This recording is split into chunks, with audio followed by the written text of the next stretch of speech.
దేవుడు ఇస్తాడా లేదా అనే సందేహం నాకు లేదు. ఆయన మాట తప్పని వాడు, ఇస్తానంటే ఇస్తాడు, ఆయన చేసేది చేస్తాడు. నేను నమ్మిన దేవుడు గొప్పవాడని స్థిరమైన నమ్మకం మనకు ఉండాలి. అన్నీ ఉంటే దేవుడు ఉన్నాడని, అన్నీ పోతే దేవుడు పోయాడని యోబు అనలేదండి. అన్నీ ఉన్నా పోయినా నా దేవుడు నమ్మదగిన వాడే. నా జీవితంలో ఏది చేసినా అది నా మేలు కొరకే అని నమ్మాడు. అలాంటి స్టెబిలిటీ, స్థిరత్వం అనేది ప్రార్థన చేసేవారికి ఉంటుంది. దేవుడు ఇస్తాడా లేదా అనే సందేహం నాకు లేదు. ఆయన మాట తప్పని వాడు, ఇస్తానంటే ఇస్తాడు, ఆయన చేసేది చేస్తాడు. నేను నమ్మిన దేవుడు గొప్పవాడని స్థిరమైన నమ్మకం మనకు ఉండాలి.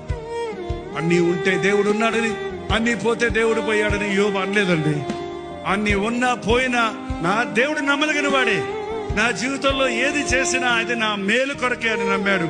అలాంటి స్టెబిలిటీ, స్థిరత్వం అనేది ప్రార్థన చేసేవారికి ఉంటుంది.